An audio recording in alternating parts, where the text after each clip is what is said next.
இருக்கா. அம்மன பேர் வந்து யோகராணி. எனக்கு ஒரு அக்கா, ரெண்டு தம்பி, ஒரு தங்கச்சி. அக்கா வந்து இது பண்ணியிருக்கா. தம்பி அக்கா வந்து 6ஆம் ஆண்டும், தங்கச்சி 7, தேர்ந்து தேர்ந்து 4 பேரையும் படிச்சுட்டு இருக்காங்க.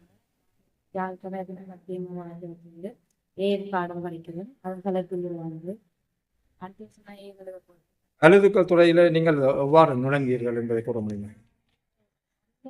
கோயில் மட்டும் வீட்டில் படிக்கிறேன்.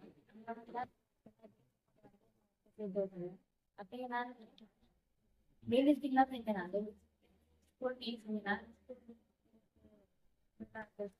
நேஷனல் படிக்கிறேன். அதுக்கு வந்து செஞ்சு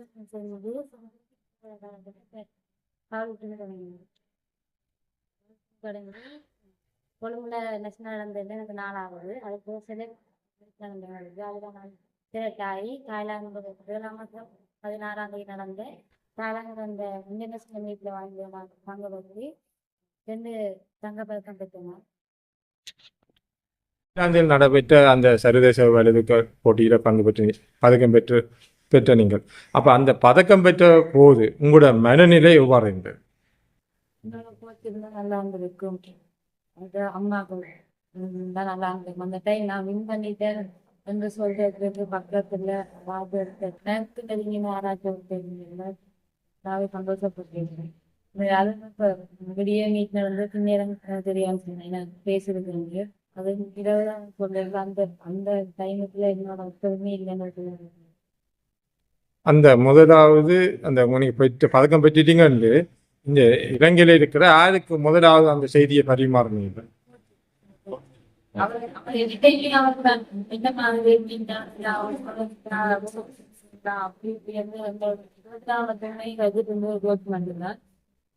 அவர்தான் நாங்க சொன்னாங்க. அதுக்குள்ள அம்மாவுக்கு அப்படி ஸ்கூல்ல இருக்கிறாரு.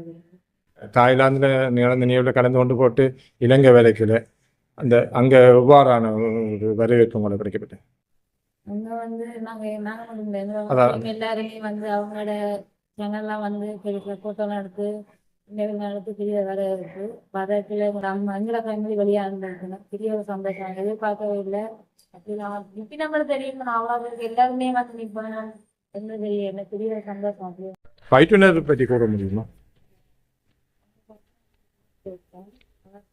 நான் ஆரம்பிட்டு அவர் தான் கைது பெற்றோம் இருக்கிறேன். அவர் தான் எங்களுக்கு சப்போர்ட் பண்ணுங்க. கிடைக்கும் சப்போர்ட் பண்ணுவாங்க. இப்பயும் அவர்கிட்ட நான் நீங்கள் எவ்வளோ காலமாக அவரோட பயிற்சி பண்ணுறீங்க? 2 வருஷம். 2 வருஷம் நீங்கள் இது செய்கிறீங்க, பயிற்சி படிக்கிறது பயிற்சி படிக்கிறது பழகம் வரும். பழகம் வந்து இந்த வேலை முடிச்சுட்டு கிரௌண்டில் வரோம். அதையும் செய்வேன். நைட்டில் படிக்கிறோம். வந்து விளாட்டையும் மட்டுமே கொண்டு போவேன். விளாட்டு மட்டுமே அப்படின்னு கல்வியும் செய்து கொடுத்தது பார்ப்பேன். ரெண்டையுமே ஈக்குவலாக முடியாது. நாங்கள் நெக்ஸ்ட் அவங்க லெவலுக்கு வருவோம். ஒரு விளாட்டு நிற்கிறத விட கொஞ்சம் பகைவாக தான் இருக்குது. ரெண்டையுமே ஈக்குவலாக இருந்தது பெரிய ஒரு கோர்ஸில் இருந்து அது நீங்கள் 7 எடுக்கிறீங்க.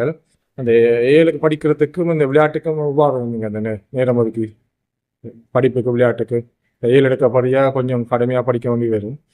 அந்த படிக்கிறோம் ஸ்கூலில் 1 மணி ஸ்கூல் 3:30 வந்துட்டா 4:30 5:30 இதிலிருந்து படிக்கும். அதுக்கான டைம் இந்த காலங்கள் முதல்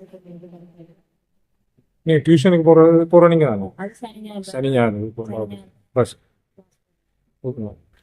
பள்ளிக்கூடத்தில் உங்களோட பாடசாலையில் உங்களோட டீச்சர்ஸ் மாதிரி என்ன மாதிரி உங்களுக்கு அந்த சப்போர்ட் பண்ணும் படிப்பு? நான் என்ன நீங்கள் இப்போ ப்ராக்டிஸுக்கு வெளிநாடுகளுக்கு பயணம் போய் வந்து விடுபட்டிருக்கேன் படிப்பு.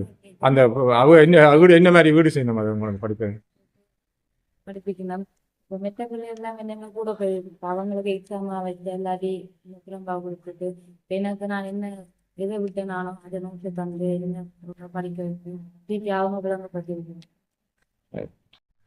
உங்களை போல இந்த வலுதூக்கல் துறையில் ஈடுபடுகின்ற வீரர்களுக்கு நீங்கள் என்ன கூட விரும்புறீங்க? ஒரு நாள் வந்துட்டு அடுத்த நாள் விளையாடி அடுத்த நாள் விளையாடி அப்படி செஞ்சா இது கஷ்டம். மெட்ட கிரிக்கெட்டா இருக்கட்டும் ஃபுட்பாலா என்ன இவெண்ட்டாலும் ஒரு நாள் தான் உள்ள பண்ணுவோம் அப்படின்னு அது எங்களுக்கு பழக்கத்தில் இருக்குது. அப்படி இல்லை ஒரு நாள் நாங்கள் இப்போ 1 கிலோ இந்த இப்போ 40 செய்கிறோம்னா அடுத்த நாள் வந்து செய்யலாம் 50 அப்படி போடுது. நாங்கள் இதுங்களுக்கு நாங்கள் டோல இது பண்ணா கஷ்டம். ஒரு நாளுமே செய்யணும். இந்த மெட்டை வந்து இதுல வந்து பிளேஸ் பண்ற ஈஸி.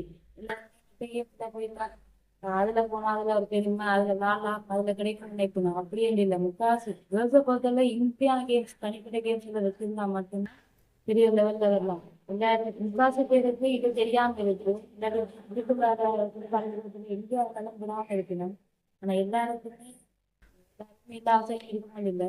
சில பெரிய பெரிய கேம்ஸ் ஆசை சில கேம்ஸுக்கு வசதி இல்லை இருக்கு அப்படியே அந்த கேம்ஸுக்கு இப்படி வந்தா முடியாது. உங்களோட எதிர்கால லட்சியம் என்ன? போயிட்டு வரணும். சாரி போச்சு. கோச்